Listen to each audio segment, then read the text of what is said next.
what sincere love is. I don't know what faithful love is. They all always come and go, but it turns out I found it in you.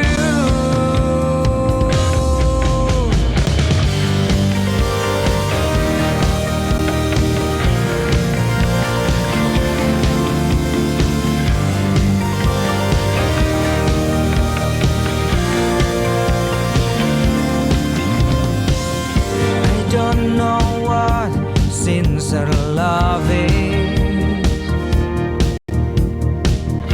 I don't know what faithful love is. They all always come and go, but it turns out I found it in you. You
give me chains when I fall and I far from you.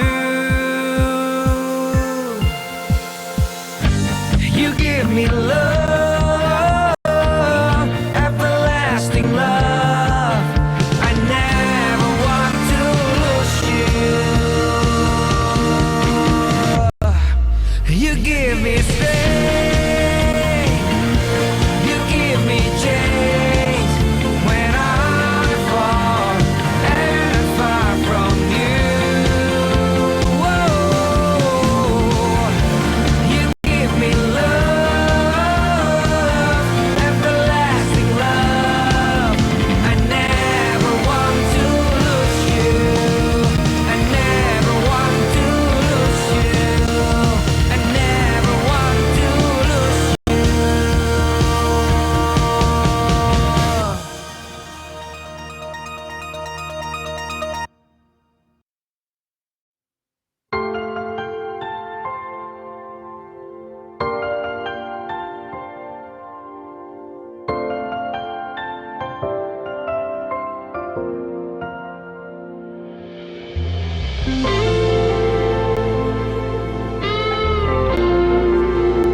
Jiwaku memuliakan Tuhan,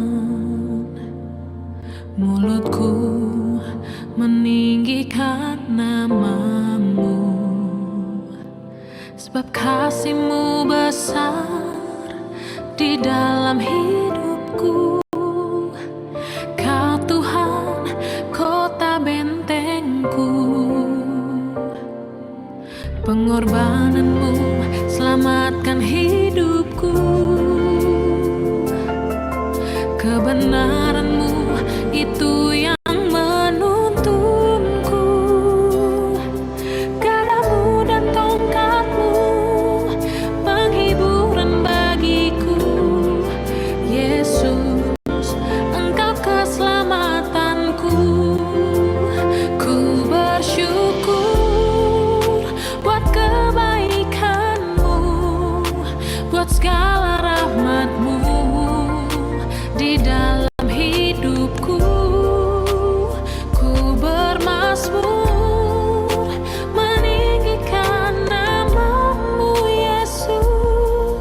karena keadilan-Mu, karena karya kasih-Mu tak pernah berhenti bagiku.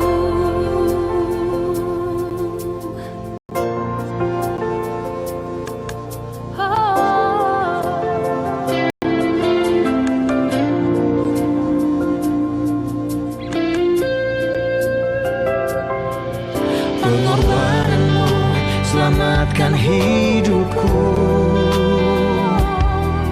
Kebenaran-Mu itu yang menuntunku.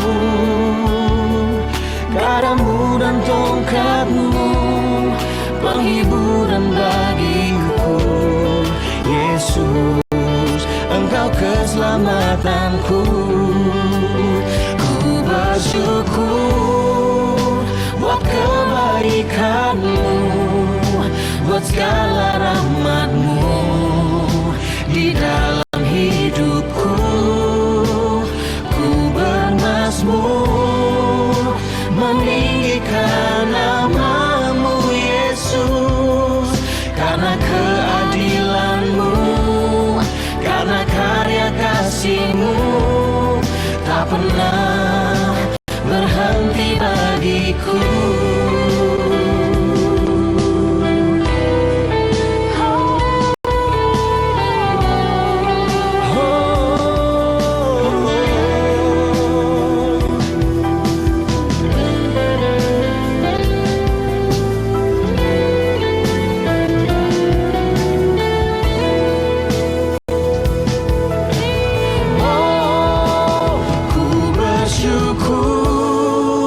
Buat kebaikan-Mu, buat segala rahmat-Mu di dalam hidupku.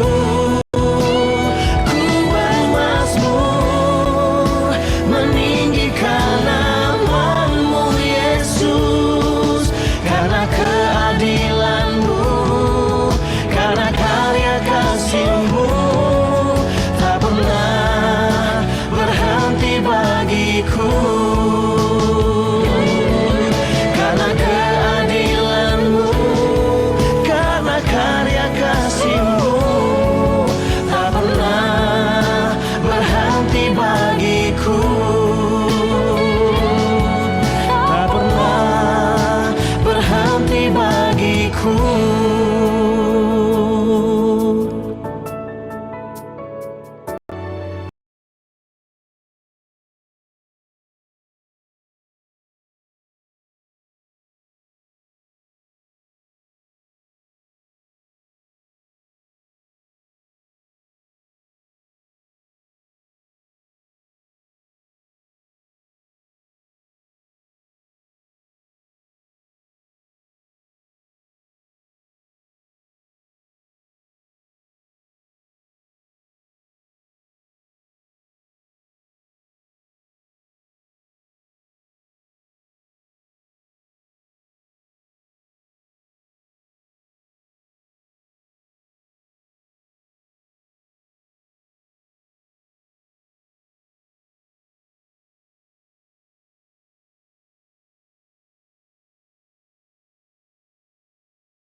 selamat pagi, shalom semua Bapak Ibu Saudara. Boleh sampai melambaikan tangannya, shalom.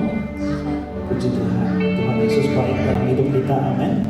Kita pagi hari ini dianugerahkan oleh Tuhan, kita bangun dengan tubuh yang sehat. Mari kita melatih tubuh kita, hidup kita untuk beribadah kepada Tuhan. Kita buka hati kita 1 jam ke depan, kita fokus untuk beribadah kepada Tuhan. Kita percaya Tuhan yang kita sembah, Tuhan hadir di tengah-tengah kita, amin Bapak Ibu. Puji Tuhan, mari kita siapkan hati kita berdoa bersama-sama. Bapak, terima kasih, kami bersyukur Tuhan untuk kesempatan yang Kau berikan kepada kami semua umat-Mu pagi hari ini. Kami bisa kembali berkumpul di tempat ini bersama-sama untuk beribadah kepada Tuhan. Kami membutuhkan Tuhan di dalam langkah-langkah kehidupan kami. Kami perlu Tuhan di dalam setiap aspek kehidupan kami. Begitu kami datang membawa hidup kami pagi hari ini, kami membawa segenap hati kami untuk menyembah dan memuji Tuhan. Kami percaya ibadah kami pagi hari ini bukan ibadah yang biasa-biasa saja, tapi ibadah yang sudah kami lakukan sejak minggu, tapi ibadah yang berganti oleh Tuhan Yesus. Bapak Engkau ada di tengah-tengah kami, memberkati kami, menguatkan yang lemah, menyembuhkan yang sakit, menghiburkan yang susah. Ada pertolongan di dalam hadirat-Mu saat kami menyembah Tuhan. Kami percaya kuasa-Mu Tuhan tidak berubah demikian dan selama-lamanya. Kami percaya kuasa-Mu itu ada di dalam setiap kehidupan kami. Dan hari ini Tuhan, kami rindu menikmati hadirat-Mu saat kami menyembah Tuhan dengan segenap hati kami. Kami akan mendapatkan kuasa di dalam hadirat-Mu. Di dalam hadirat-Mu kami akan mendapat pemulihan. Ada kekuatan yang baru yang Kau berikan dalam hidup kami. Ibadah kami hari ini adalah ibadah yang diberkati Tuhan. Terima kasih Bapak Ibu. Terima kasih Tuhan. Hidup kami dipenuhi dengan kasih dan anugerah-Mu. Hidup kami ya Bapa dipenuhi dengan segala kebaikan Tuhan setiap hari kami. Begitu pagi hari ini kami sehari, kami buka hati kami untuk menyembah Tuhan.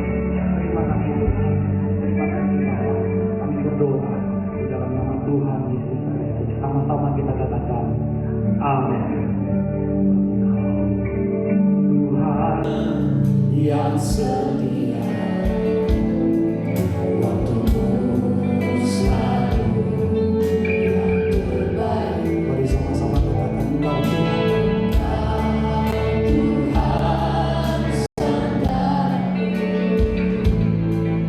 aku hanya akan berharap padamu. Mari dari awal bersama-sama nyanyikan pujian ini.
Satu-satunya Tuhan Allah yang hidup di dalam hidup kami.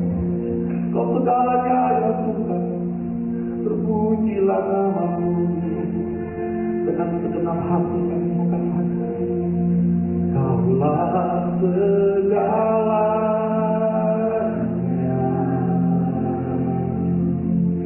di dalam hidup.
Kau urapi hamba-Mu Tuhan, urapi kami semua.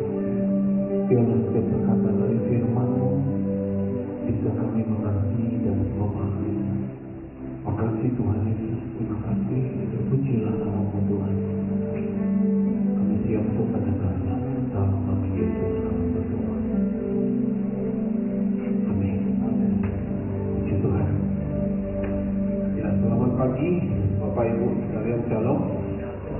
Puji Tuhan karena kita boleh bertemu lagi hari ini. Nah, saudara, di minggu yang terakhir dari bulan Maret ini kita tahu kalau sampai hari ini kita ada, semua adalah karena kasih setia Tuhan kepada kita. Nah, Bapak Ibu dikasih Tuhan, hari ini kita akan mau belajar sesuatu dari firman Tuhan. Bagaimana supaya kita sebagai anak Tuhan mengalami terus pertumbuhan. Nah, saya hari ini kita akan membahas dari satu topik ya. Dan dalam topik ini boleh saya beri judul menikmati hidup dalam pintu yang terbuka. Nah, saudara, kita tahu kalau kita pergi ke satu tempat pintunya tertutup dan itu kita nggak bisa masuk. Kita nggak tahu isinya di dalam apa. Ya, kalau kita sudah pintunya terbuka dan kita tahu di dalam itu isinya apa, nah, dalam kehidupan rohani kita, bagaimana kita bisa menikmati hidup dalam pintu yang terbuka. Nah, kita akan buka Alkitab kita dari kitab Matius pasal yang ke-7, ayat yang ke-7 dan 8. Matius pasal yang ke-7, ayat 7 dan 8. Kita baca sama-sama ya. Matius 7 ayat 7 dan 8. Ya, 2, 3. Mintalah maka akan diberikan kepadamu, carilah maka kamu akan mendapat, ketoklah maka pintu akan dibukakan bagimu. Karena setiap orang yang meminta menerima, dan setiap orang yang mencari mendapat, dan setiap orang yang mengetuk baginya pintu dibukakan. Ini adalah satu bagian daripada topik waktu Yesus khotbah di bukit. Topiknya adalah tentang hal pengabulan doa. Bagaimana waktu itu murid-murid tanya, ajarilah kami berdoa. Kemudian Tuhan sampaikan, Bapa kami yang ada di surga, doa Bapa kami. Nah, saudara, doa Bapa kami bukan tidak boleh kita ucapkan, tapi kan kita perlu tahu Tuhan tidak suruh kita ucapkanlah ini berulang-ulang 12 kali sehari indah. Ya, konsep pemahaman tentang doa Bapa kami. Nah, saudaraku, hari ini kita akan belajar bagaimana suatu keinginan kita adalah bagaimana supaya doa kita itu dikabulkan. Nah, hidup dalam pintu yang terbuka. Dikatakan ini merupakan satu pola bagaimana kita akan menjalaninya step demi step, langkah demi langkah. Nah, tentu keinginan kita adalah bagaimana kita itu mengalami supaya pintu itu terbuka buat kita. Saudara, dikatakan yang pertama mintalah, yang kedua kemudian cari, baru ketoklah pintu. Nah, kita mulai dengan kata dikatakan mintalah maka kamu akan, dibilang apa? Minta maka kamu akan menerima. Jadi kalau saudara tidak terima, bisa jadi karena belum minta. Nah, Tuhan bilang minta supaya engkau menerima. Maka kita harus minta. Ini langkahnya minta. Nah, saudaraku, minta sampai kita menerima. Kita minta sampai kita menerima. Kalau belum terima, ya minta lagi. Karena kita belum terima. Jadi minta sampai kapan? Ya sampai kita terima. Dan kalau belum terima, ya teruslah meminta. Karena kan ayatnya bilang, mintalah maka kamu akan menerima. Jadi kalau belum menerima, ya minta lagi. Sampai kapan? Ya sampai terima.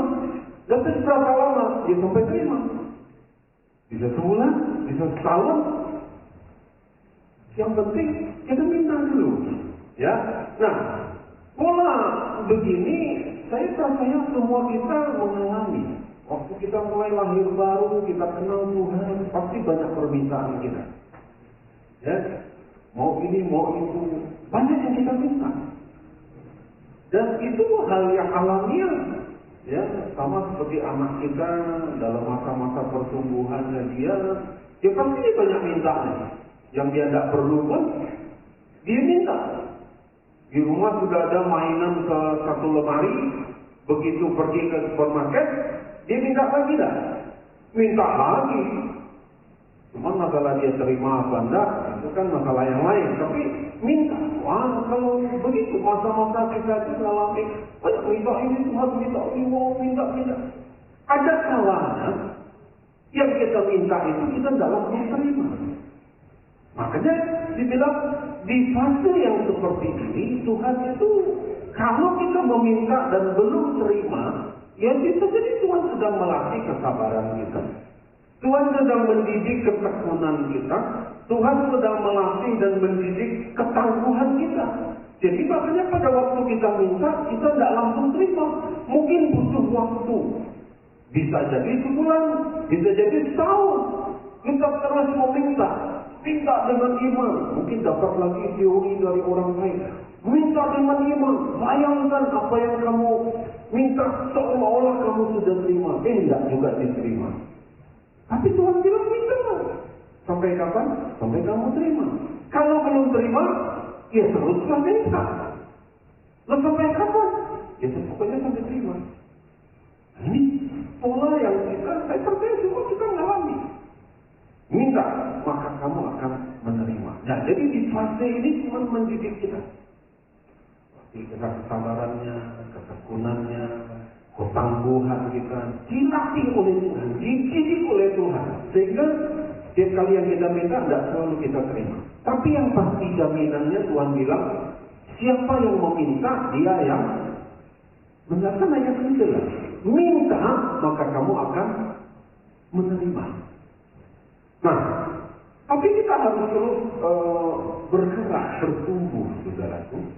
Kita mulai tidak bisa hanya terus minta, tapi saudaraku ada sebetulnya cara yang lebih baik yang Tuhan siapkan kepada kita.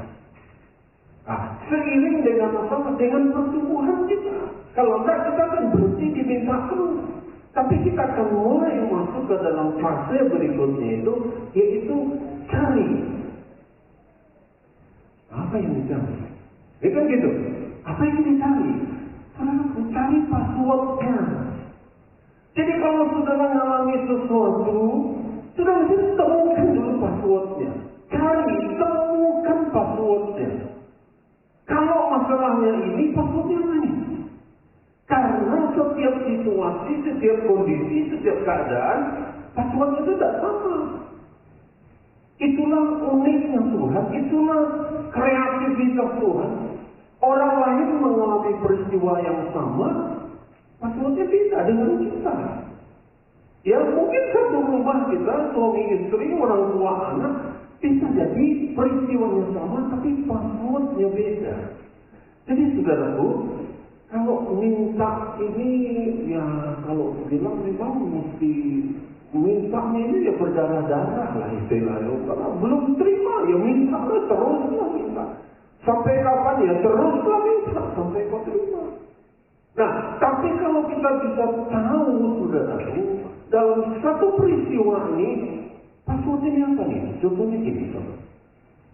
Kalau saudara diingatkan oleh si iblis tentang dosa masa lalu yang kita sudah akui. Ya, dosa masa lalu yang kita sudah akui. Kan kita bergumul, aduh, nyesal ya aku dulu. Padahal kita sudah akui dosanya. Tapi kan iblis ini karena pekerjaan iblis adalah mendakwa, menuduh kita. Jadi kita itu akan didakwa terus. Nah, katanya kamu orang percaya, katanya kamu sungguh-sungguh, katanya kamu melayani. Itu buktinya 3 tahun yang lalu kan kamu melakukan ini. Dia bisa tahu. Kenapa? Ya karena dia punya record kita, saudara. Cuman dia tidak maha tahu. Dia tahu masa lalu, tapi dia tidak tahu masa depan. Tuhan tahu masa lalu, tahu masa sekarang, tahu masa depan. Jadi iblis akan berusaha mengingatkan kita. Nah kalau dosa itu kita sudah akui, sudah laku, kita mesti passwordnya apa? Apa yang tertulis dalam firman Tuhan? 1 Yohanes 1 ayat 9 berkata demikian.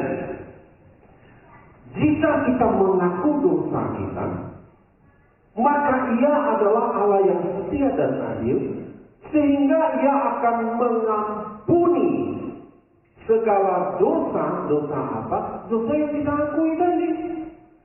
Nah kalau kita tidak akui, bagaimana mungkin pengampunan ada? Jadi kan dosa yang diakui tadi dan dikatakan dan menyucikan kita dari segala kejahatan. Kalau kita sudah akui, ya dia ampuni. Ya sudah dianggap tidak ada lagi. Nah, jadi kalau iblis menuduh kita untuk dosa yang kita lakukan masa lalu, yang kita sudah akui, sudah aku mesti tahu passwordnya. Passwordnya apa? Firman Tuhan berkata, dosaku sudah diampuni. Itu sebab tidak bisa mendakwa. Engkau tidak bisa menuduh aku. Dalam nama Yesus aku sudah dikubuskan oleh Tuhan. Firman Tuhan yang berkata begitu.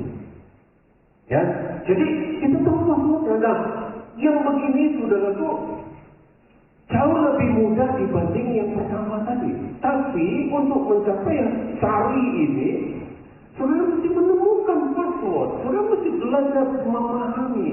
Nah, biarlah izinkan Tuhan mendidik, melatih kita di proses meminta ini. Supaya pada waktu itu kita belajar, kalau peristiwa begini, ini. Nah, contoh begini juga. Suatu kali saya berdoa untuk seseorang. Ya, dia teriak-teriak. Wah, seperti orang kerasukan. Wah, dengan semangat saya mungkin, Mama Yesus, Mama itu. Sama teriaknya sama kuat. Tadi teriak, sekarang teriak pakai nangis. Waduh, saya sudah pikir doa saya tidak mempan. Puasanya mungkin tambahkan ke dalam nama Yesus, dalam nama Yesus. Tidak keluar, tidak terjadi apa-apa. Tapi kemudian saudara, apakah karena doa saya meminta Tuhan, tolong Tuhan berikan hikmat-Mu, kuasa-Mu Tuhan? Tapi tidak terjadi apa-apa. Tapi kemudian saudaraku, seiring dengan berjalan waktu, kemudian saya dididik. Saya mau dididik dilatih Tuhan. Ya. Nah, kemudian saya belajar, ternyata tidak semua ini harus ditengkang-tengking. Masih tahu dulu, coba diselidiki. Apa masalah orang ini? Nah, kemudian saya coba bergaul, saya ngomong ini, ngobrol, kemudian dari rupanya dia ini kepahitan sama papanya. Papanya ini orang baik, tapi hemat pulsa. Terus hemat pulsa, cara ngomong salah tidak pernah disebut. Dia baik pun diam-diam saja. Jadi betul-betul miris, saudaraku. Hemat pulsanya, cara ngomong. Anak ini terluka dengan papanya itu yang tidak berfungsi di rumah. Jadi waktu satu kali sedang berdoa, dia cerita apa itu? Kita saya makin semangat tetap dilayani anak ini, ngomong dengan dia dan kemudian dia bilang, kamu mengampuni papanya. Ya, ampuni gimana ini? Ya sudah, kamu mengampuni tidak? Beres, sudah setelah dia mengampuni. Kenapa? Saya ketemu passwordnya gitu loh. Kalau orang begini, selesaikan dulu jiwanya. Nanti dia begitu doa, dia berhenti teriak-teriak. Kenapa? Passwordnya itu ada gitu loh. Ini. Jadi kalau begini passwordnya free. Tapi kali ada orang camp kita, tiba-tiba dia rasukan. Waktu itu camp di Mentawai, wow, kena teriak, wow, matanya. Biasanya kalau kerasukan tidak tuh dia dari mata. Ya. Kemudian setelah orang lagi acara, dia teriak, wow, macam-macam benar. Kemudian saya bilang, oke, kita bawa ke belakang. Saya bilang, sadarkan dia. Sadarkan dia, kenapa? Karena saya tahu dulu sebelumnya pernah doakan orang yang kerasukan begitu, membabi buta gitu. Pokoknya Allah nama Yesus, Allah nama Yesus. Capek sudah. 2 jam tidak selesai. Habis tenaga kita. 2 jam tidak selesai. Kayaknya itu kita dipermainkan. Kita dipermainkan. Padahal rame kita yang layani, saudara. Tapi kemudian berulang mengalami proses, saya tahu passwordnya itu apa. Begitu saya sadarkan, bangun. Kamu ngapain? Tahu Pak? Oke, sekarang kamu pernah belajar apa? Ilmu apa yang kamu belajar? Wah, dia sebut semua. Ini. Sekarang gini, kamu mau lepaskan? Kamu mau dilepaskan tak? Ya mau Pak. Rela tak kamu lepasin ilmu? Jangan berat. Karena begini saudara, orang yang berilmu ini kadang-kadang memang risiko yang dia tanggung berat. Kenapa? Kadang-kadang ilmu itu untuk dia dapatkan, dia mesti pergi ke hutan yang jarang ada orang pergi ke sana, mesti telanjang sendiri. Tidak boleh ketemu orang dan mesti telanjang selama seminggu. Itu bisa saya bayangkan di hutan. Jadi dia bawa persediaan makanan untuk seminggu itu, air ala di mana ketemu air, untuk apa? Dia mencari ilmu itu. Jadi dia bilang, risiko yang aku hadapi itu berat untuk dapatkan ilmu itu. Kadang-kadang dia tidak rela. Saya bilang, kamu rela nggak? Kalau kamu tidak rela, ya sudah, saya tidak berdoain. Kenapa? Saya tahu passwordnya. Passwordnya apa? Kalau dia tidak rela, karena dulu dia mengundang roh itu ada dalam hidupnya, sekarang dia akan mesti usir keluar. Dia yang mesti rela bilang, aku yang mengundang kamu, sekarang kamu pergi dari hidupku. Saya berikan pengertian, tubuhmu itu adalah bait Allah, tempat kediaman Allah. Sekarang kamu yang mengundang, kamu yang harus suruh dia pergi. Kamu rela nggak dia pergi? Ya Pak, saya mau. Oke, sekarang kamu belajar, kamu ikuti. Kalau nama Yesus, selesai. Besok dia bilang, Pak, saya tadi malam didatangi lagi Pak. Kok kamu bilang begini? Aku tidak mau terima kamu lagi. Wah, dia mengucap saya Pak, keluarga saya akan dibongkar. Kamu kasih tahu, kuasa Tuhan dalam diri kamu itu. Sampai hari ini baik ya. Kenapa? Saya tahu passwordnya. Nah saudaraku, jadi untuk ini kita mesti belajar dalam hidup ini saudaraku. Kita mesti tahu, temukan passwordnya. Kalau aku lagi dalam kesulitan keuangan, passwordnya apa nih? Apa passwordnya?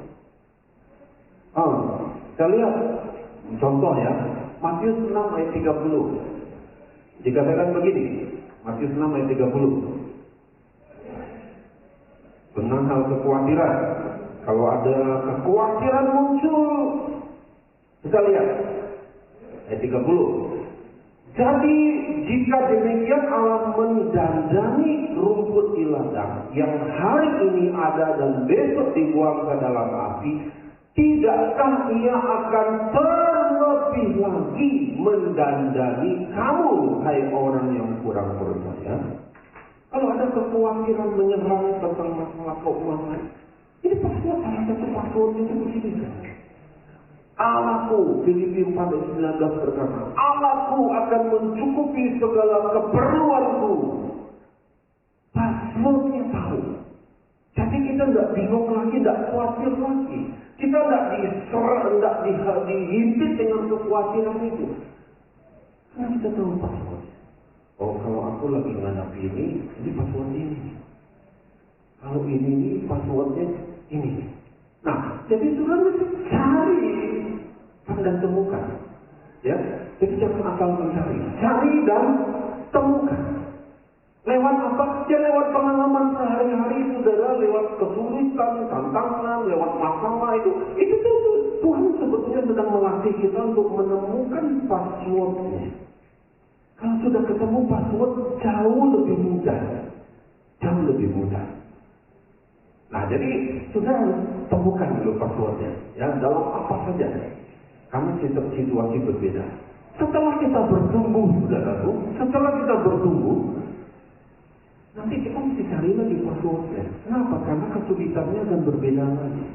Jadi kesulitan 1 tahun yang lalu, masalah 1 tahun yang lalu, passwordnya itu belum tentu sama passwordnya dengan sekarang. Kenapa? Karena tingkat kesulitannya itu berbeda. Tingkat masalahnya itu berbeda. Jadi kita mesti terus cari, temukan passwordnya. Ya, kalau sudah ketemu passwordnya, gampang sudah. Lebih mudah dibanding yang pertama. Nah, tapi kita tidak boleh berhenti di sini. Nah, kenapa? Karena di fase ini, saudaraku, di fase kita mencari sampai kita temukan passwordnya itu fase ini Tuhan sedang melatih pengenalan kita kepada Tuhan. Oh, kalau aku lagi mengalami ini, berarti Tuhan sedang mendidik ini dengan aku. Oh, Tuhan sedang mendidik iman. Tuhan sedang mendidik kasih, Tuhan sedang mendidik ketekunan, Tuhan sedang mendidik kesalehan, Tuhan sedang mendidik apa nih dalam hidupku. Sekali lagi, saudaraku, bisa saja dalam satu rumah, suami, istri, orang tua, dan anak satu rumah mengalami problem yang sama, tapi mungkin masing-masing akan menemukan password yang berbeda. Tuhan sedang mendidik iman si bapak. Tapi si istrinya bilang Tuhan sedang melatih kesabaran. Anak bilang Tuhan sedang melatih pengharapanku kepada Tuhan. Bisa jadi beda-beda. Nah, yang penting kita tahu. Oh, ini masalahnya aku harus tahu. Oh, kalau sudah ketemu passwordnya, ini aku pasti bisa. Nah, jadi ini yang kedua. Yang pertama tadi minta, yang kedua cari. Setelah ketemu password, nanti kita akan mesti lanjut lagi, ya. Yaitu setiap yang mencari, jaminannya ya, setiap yang mencari pasti mendapat. Sudah cari passwordnya, pasti sudah akan dapat ya. Kenapa? Ini garansinya Tuhan juga. Setiap yang meminta, dia menerima. Setiap yang mencari, dia mendapat. Kok saya nggak dapat? Berarti saudara belum cari. Saya sudah cari. Mungkin belum sungguh-sungguh carinya. Kan dibilang seperti orang yang mencari harta karun. Ya betul-betul cari. Ya, tidak asal. Yang masuk berikutnya, ketoklah pintu. Ya, jadi minta, cari, dan ketoklah pintu. Saudaraku, jadi kita sudah ketemu di pintunya. Sekarang dibilang ketoklah pintu. Nah, bagaimana supaya pintu ini terbuka? Nah, ini yang kita. Yesus katakan begini.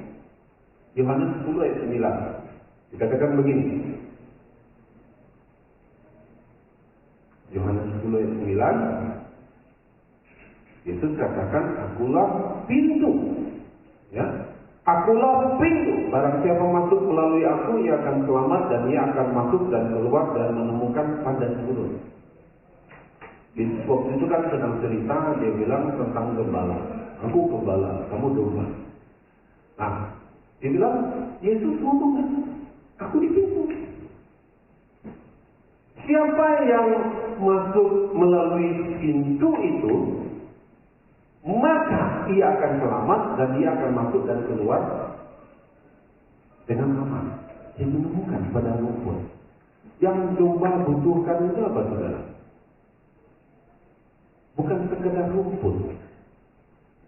Ya, kalau rumput dimakan habis. Tapi kalau padang rumput, ini kan artinya persediaan hidupnya panjang nih. Padang rumput, saudara, bukan rumput. Bukan rumput sekarung, rumput sekarung berapa hari habis. Tapi ini padang rumput. Kalau domba menemukan padang rumput, dari dia lahir sampai dia mati, dia akan aman hidup di sana.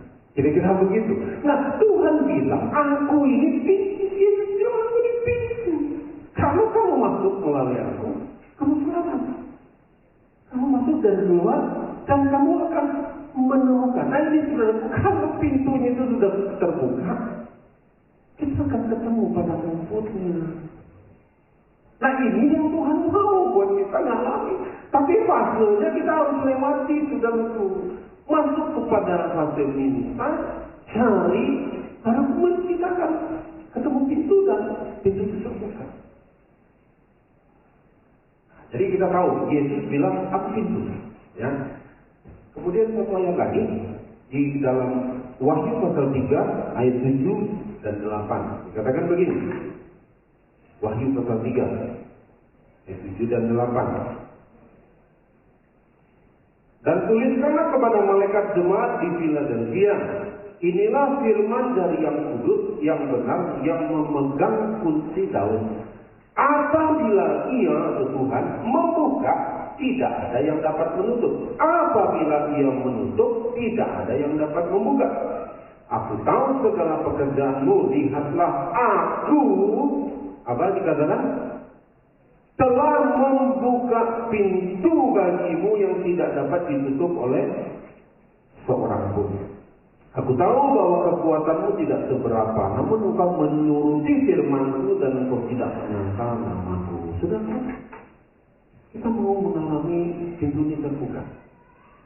Caranya bagaimana? Tuhan bilang, nurut saja dengan firman Tuhan. Apa yang Tuhan bilang, lakukan saja. Anda masuk akal. Ya memang firman itu tidak masuk akal. Soalnya kenapa? Karena kita melampaui akal kita. Jadi kalau masuk akal itu pengetahuan, semua masuk akal. Tapi kalau firman dia melampaui akal kita.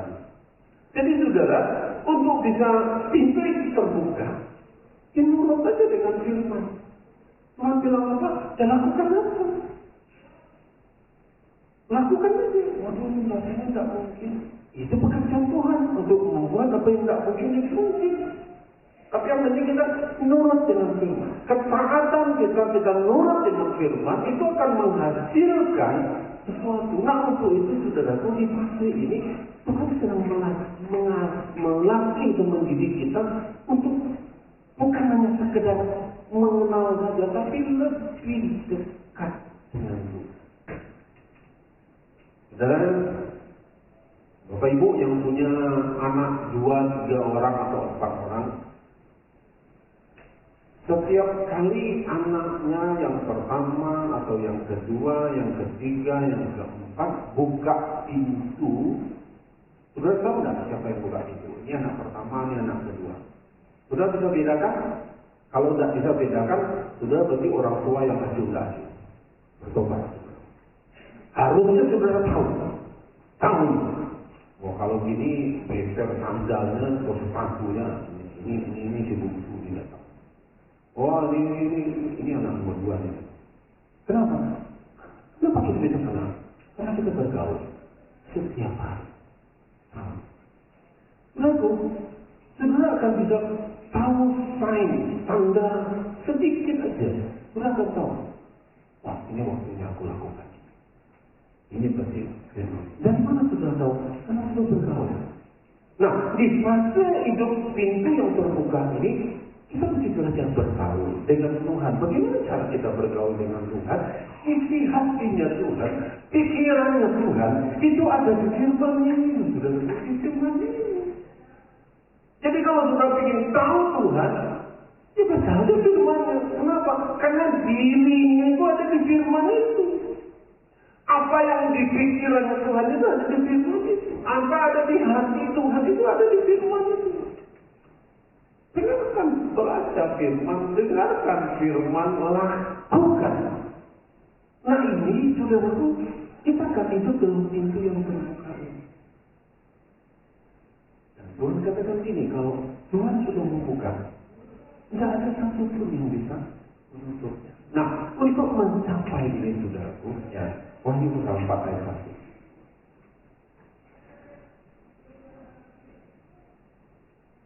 Kemudian daripada itu aku melihat sesungguhnya sebuah pintu terbuka di surga, dan suara yang dahulu yang telah kudengar berkata kepadaku seperti bunyi sangkakala, katanya, naiklah kemari dan aku akan menunjukkan kepadamu apa yang harus terjadi sesudah ini. Ini Yohanes murid Yesus, bukan Yohanes Pembaptis. Waktu itu dia sudah mau coba dibuang, dia kemana, coba dibunuh, tidak mati. Artinya kemudian dia dibuang ke Pulau Patmos. Pulau Patmos itu bukan kayak Pulau Mentawai, Pulau Panggang, enggak. Pulau yang batu-batu saja. Tidak ada kehidupan di sana. Jadi kalau dia cukup luas, kalau orang dibuang ke Pulau Patmos, tunggu aja pasti mati. Kenapa? Bahan makanan sulit di sana. Tidak ada burung gagak yang datang akan kirim makanan di sana. Nah, jadi ini tempat pembuangan yang orang kalau dibuang di Pulau Patmos, tidak lama pasti dia mati. Mati kenapa? Kelaparan. Nah, Yohanes dibuang di sana, tapi justru di sana dia menemukan, dia bertemu dengan Tuhan. Dia dengarkan suara. Nah, inilah kita wahyu yang ditulis. Nah, saudaraku, dia katakan gini, aku dulu pernah dengar suara itu. Hari ini aku dengar kembali suara yang aku kenal itu. Ya sudah, kok kita lihat Yohanes ini, dulu dia kenal suara gurunya yang tinggal jauh sama-sama dengan dia. Dia kenal dan kemudian dia bilang, tahu suara ini, suara yang aku pernah kenal.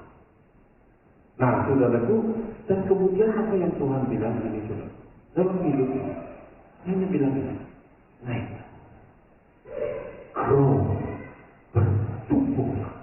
Naiklah, grow, bertumbuhlah.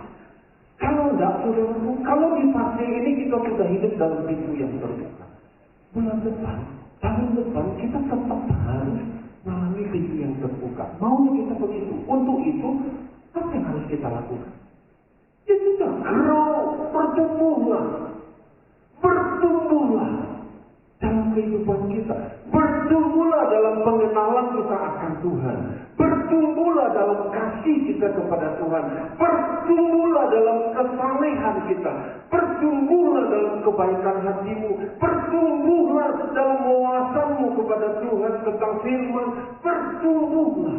Kalau engkau tidak bertumbuh, mungkin kita akan cerita dulu pintu terbuka bagiku. Sekarang tidak. Kenapa? Karena engkau berhenti bertumbuh. Dia bilang naik, grow, bertumbuhlah. Kalau engkau terus naik, tidak naikkan kadar imanmu, tidak naikkan kasihmu, tidak naikkan kesalehanmu, tidak naikkan ketekunanmu, belum tentu pintu itu akan terus terbuka. Jadi kita perlu grow, kita perlu naik. Ya, naik. Untuk itulah saya mendorong kita. Ayo, ya, jangan hanya hari Minggu saja sudah dibuka, cukup. Saya secara ini gembala berupaya, memikirkan, berdoa Tuhan apa yang harus kami lakukan, baik kepada semua pekerja maupun kepada jemaat. Kami terus doakan, pikirkan Tuhan, bagaimana Tuhan supaya kami ini bertumbuh.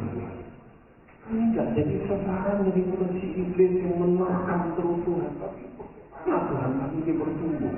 Bagaimana Tuhan supaya kami ini grow? Bagaimana Tuhan supaya kami ini naik Tuhan? Naik Tuhan. Nah, ini yang kami rindukan supaya kita semua. Nah, sehingga saya pun berupaya, saudaraku, ya, supaya kami pun berupaya, kami juga bertumbuh. Jadi jangan kayak jadi kamu, ya kan? Kalau kan gitu kan, Jakarta, dia tetap aja di Padang, yang lain sudah kerja di Jakarta, dia tetap di Padang. Palembang, yang lain sudah sampai di Palembang, dia tetap di Padang. Dia naik mobil yang sama, tapi dia tinggal di kota itu lagi. Itu salah. Dan kami tidak mau jadi salah. Tapi kami mau, ayo berangkat kita ke Jakarta. Sama-sama kita ke Jakarta. Nah, inilah yang Tuhan mau. Minta, cari, dan bertobat. Hari ini sudah hidup dalam pintu yang terbuka, jangan berhenti bertumbuh. Karena belum tentu minggu depan, bulan depan, tahun depan pintu itu terus terbuka. Kalau kita berhenti bertumbuh, belum tentu pintu itu akan terus terbuka. Tapi yang kita mau supaya everyday, setiap hari hidup dalam pintu yang terbuka. Caranya bagaimana? Dengar firman Tuhan, lakukan. Naik, bertumbuh. Saya percaya saudaraku, hari ini Prapaskah, ya, Minggu Palem, minggu di mana mengingat akan pengorbanan Yesus. Mari mau bersama-sama kita sudah terus bertumbuh dalam kehidupan kita. Mari kita berdoa.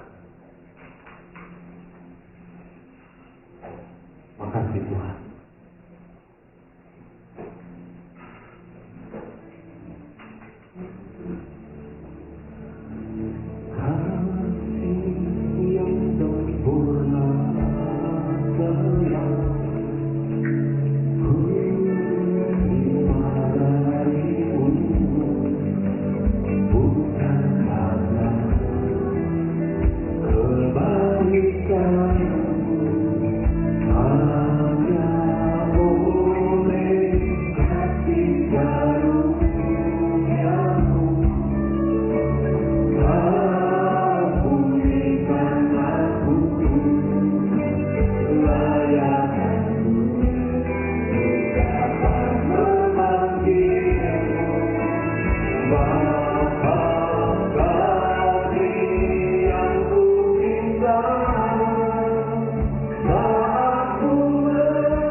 Saudara, kerinduan hati Tuhan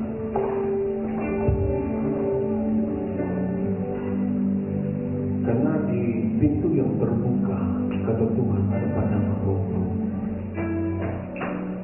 tempat di mana engkau aman di sana. Hanya melalui pintu itu masuklah, melalui Yesus. Dan dia bilang, kalau aku sudah buka pintu, tidak ada satupun orang yang bisa menutupnya. Yang kita perlukan hanya taat saja dengan firman. Apa yang Tuhan katakan? Apa yang Tuhan katakan dalam firman? Lakukan itu. Lakukan itu. Lalu Tuhan bilang pertumbuhan, grow, naik. Jangan diam-diam saja. Mesti kita punya upaya. Cari. Sampai kita temukan bantuan itu. Dan kemudian terus naik. Karena Tuhan sediakan padang rumput bagimu. Padang rumput kata Tuhan. Dia sediakan buat kita. Sediakan buat yang kau perlukan hanya taat, dengar firman dan lakukan. Makasih Tuhan. Hari ini Tuhan mengingat kasih-Mu kepada kami. Biarlah lewat persekutuan kami dengan tubuh dan darah. Kuduskan roti dan anggur itu. Sucikan dan layakkan kami.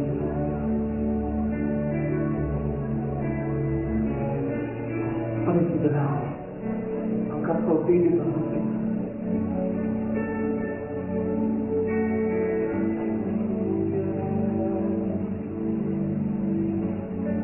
Bapa, terima kasih. Kami mau supaya kami juga hidup berkenan kepada.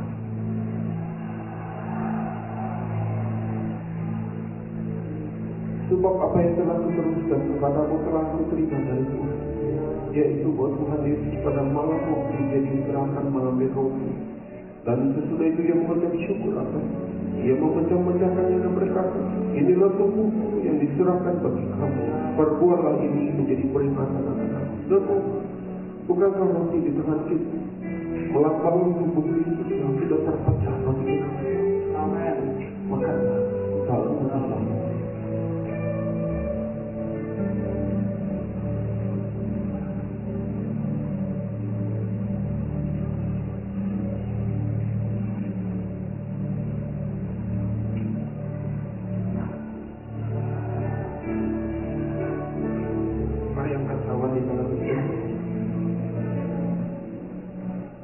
Demikian juga dia mengambil cawan yang sudah makan lalu berkata, cawan ini adalah perjanjian baru yang dimateraikan oleh darahku.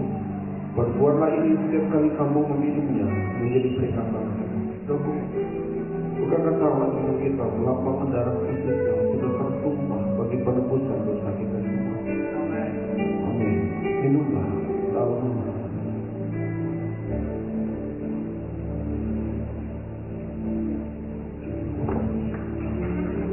Mari kita mengucap syukur kepada Tuhan. Nikmatilah hidup dalam pintu yang terbuka. Ini keinginan Tuhan. Memang Tuhan yang menginginkan engkau mengalami hidup di padang rumput yang luas. Tuhan sediakan bagimu apapun fase kehidupanmu saat ini.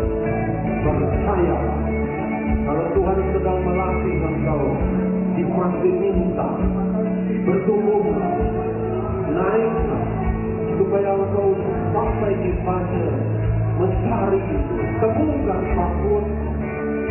Setelah itu kemudian naiklah, supaya engkau mengalami hidup dalam pintu yang terbuka. Sediakan padang rumput. Terima kasih Tuhan. Terima kasih. Terima kasih. Terima kasih Tuhan.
Silakan duduk kembali.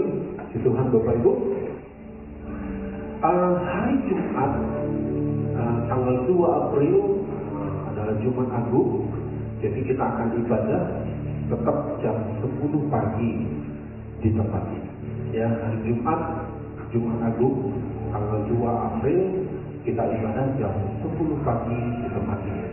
Ya, kita akan juga perjamuan kudus mengingat akan karya Tuhan, yaitu Yesus mati bagi kita semua. Ya, jadi saudara hari Jumat jangan lupa jam 10 pagi.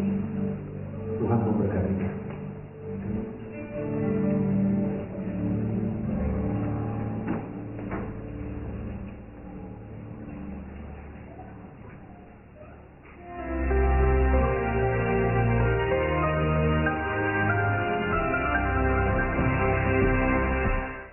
Berkat dari Kristus ada di atas kita, semua warga kerajaan sorga.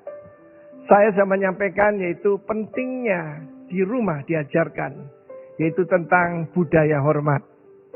Dan kita membaca minggu yang lalu tentang Matius pasal 10, tentang bagaimana kalau orang menerima seorang murid Tuhan, maka dia seperti menerima Kristus.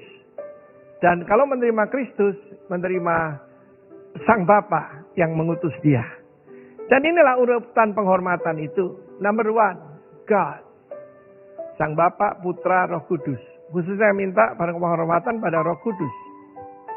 Karena Roh Kudus itu adalah satu pribadi, bukan sesuatu. Ya, karena itu saya mengembangkan yaitu Holy Spirit Consciousness. Kesadaran hadirnya Roh Kudus. Banyak orang itu kesadarannya roh jahat, kuasa gelap. Sadarlah, namanya Immanuel.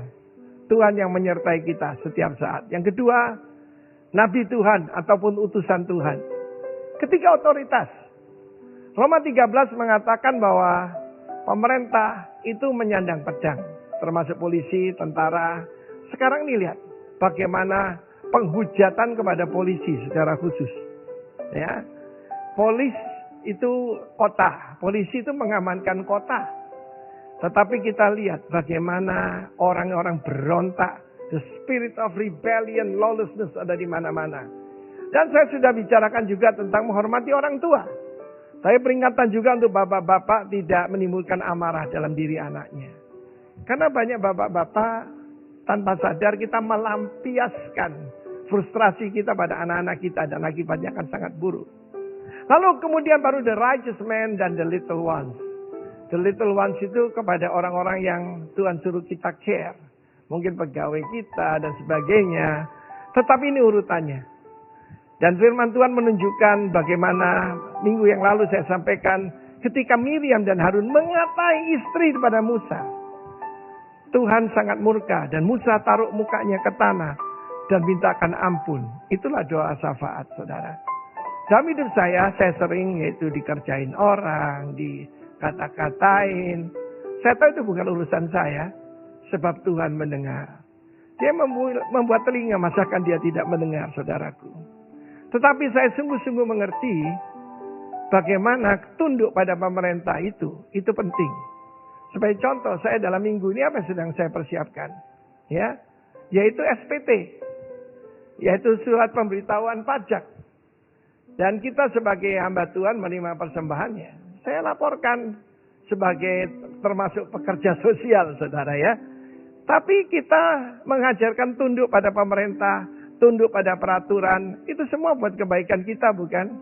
Termasuk vaksinasi. Ada banyak orang mengajarkan, jangan pakai masker, jangan mau divaksin. Saudara, bagaimana kita berkata kita orang percaya, tapi kita melawan kepada pemerintah, saudara? Secara khusus kita lihat bagaimana kalau kita menghargai hamba Tuhan, kita diterima prophet's reward. Saya belajar hal yang sederhana daripada Tuhan. Ketika saya bertobat, ketika itu saya dalam keadaan bangkrut, saudara ya. Saya dalam keadaan bangkrut. Tetapi itulah yang membuat saya kembali pada Tuhan. Dan suatu hari tugas saya belum jadi pengkhotbah, saudara ya. Saya jadi driver. Saya mengantarkan hamba-hamba Tuhan. Waktu itu ada 2 orang yang jadi tugas saya, yaitu Frans Daromes dan Ibu Sandra Sanger. Dan satu hari saya coba yaitu memberikan apa yang saya punya. Saya traktir Frans di sebuah restoran bubur di Surabaya, saudaraku, restoran biasa. Tapi apa yang terjadi? Di restoran yang sama, saya belum jadi pendeta, saya ditraktir, saya tidak melebih-lebihkan lebih dari 30 kali. Mungkin 40 kali. Saya ditraktir orang di restoran yang sama itu. Terimalah seorang hamba Tuhan. Dan kamu akan menerima yaitu reward dari orang benar. God bless you warga kerajaan. Haleluya. Amin.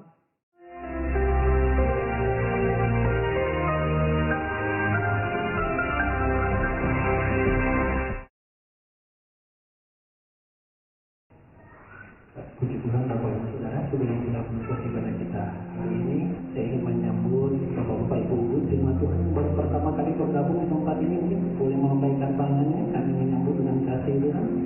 Bapak yang berdiri tadi, selamat datang Pak. Dan mengucapkan Bapak untuk bergabung di ibadah Natal atau Bapak yang transit mungkin di Kota Padang ini, selamat datang. Dan Yesus memberkati. Baik, puji Tuhan. Bapak Ibu Saudara, mari kita bangkit berdiri bersama-sama sekali lagi kita sama-sama menutup ibadah kita pagi hari ini.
kebaikan Tuhan dalam kehidupan kami, di mana sepanjang minggu yang boleh kami lewati hingga sampai pada saat ini, itu berkat kasih dan anugerah Tuhan bagi kami.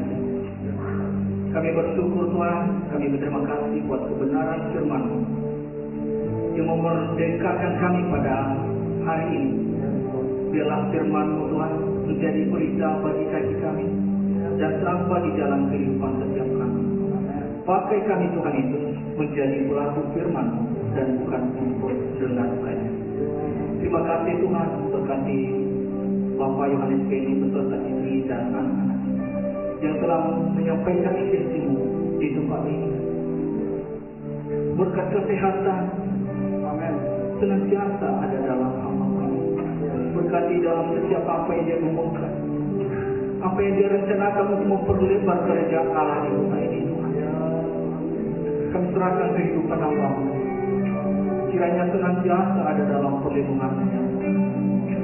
Itu juga buat pemimpin rohani kami yang ada di pusat, baik itu Bapak Arifin dan Bapak Roni Jawa. Berkati lindungi mereka, berkat kesehatan, hikmat yang baru turun atas kehidupan mereka. Berkati para keluarga mereka. Dan begitu juga buat bangsa dan negara kami. Kami bersyukur di mana Tuhan menempatkan kami. Kami boleh ada bagi bangsa dan negara ini. Kami berdoa bagi para pemimpin kami, baik yang tertinggi maupun yang terendah sekalipun, baik sipil maupun militer. Tuhan berkati para pemimpin bangsa dan negara kami maupun yang ada di kota ini.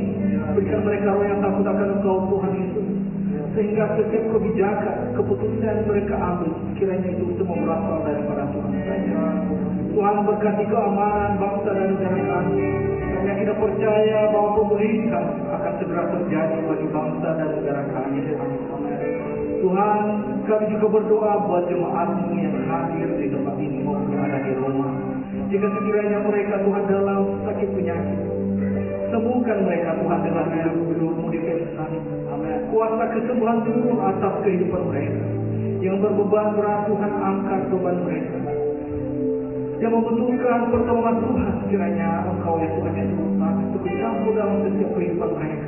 Yang membutuhkan pekerjaan, berikan pekerjaan yang layak dan sesuai dengan kebutuhan hidup mereka. Kami juga berdoa buat anak-anak kami yang studi, yang ada di perguruan tinggi maupun di sekolah saat ini. Berikan mereka kepintaran, kecerdasan Tuhan, sehingga mereka bisa berguna bagi sesama dan terlebih-lebih berguna dan bermanfaat di hadapan Tuhan. Terima kasih Tuhan. Berkati juga persembahan kami yang sebentar lagi kami akan berikan Tuhan. Engkau yang membalas bagi jemaat yang memberikannya 30, 60, bahkan 100 kali lipat ganda. Terima kasih buat tempat ini, buat hotel di mana kami boleh beribadah setiap minggunya. Kami bersyukur Tuhan buat tempat ini. Penyertaan Tuhan sempurna di tempat ini Bapa di surga. Terima kasih Tuhan, jika sebentar lagi kami akan pulang. Berkati lindungi kami dalam perjalanan Tuhan. Sampai kami dengan kasih dan anugerah. Antarkan kami ke rumah kami masing-masing dengan selamat. Dan sebelum kami akan berpisah-pisah di tempat ini Tuhan Yesus, terlebih dahulu Tuhan kami rindu menerima berkat-Mu melalui yang maha. Mari semua katakan kita mengharapkan hati Saudara yang dikasihi oleh Tuhan, pulang dan terima berkat yang berlimpah dari Allah Bapa, kasih, damai dan kecintaan Yesus Kristus, dan persekutuan dengan Roh Kudus yang menyatakan, menuntun dan memimpin kehidupan mulai dari sekarang dan bahkan sampai selama-lamanya. Percaya dan berkati, mari bersama-sama katakan amin. Tuhan Yesus memberkati kita. Selamat hari Minggu. Shalom. Tuhan, sampai berjumpa lagi di ibadah kita hari Jumat dan sekali lagi Bapak Ibu Saudara.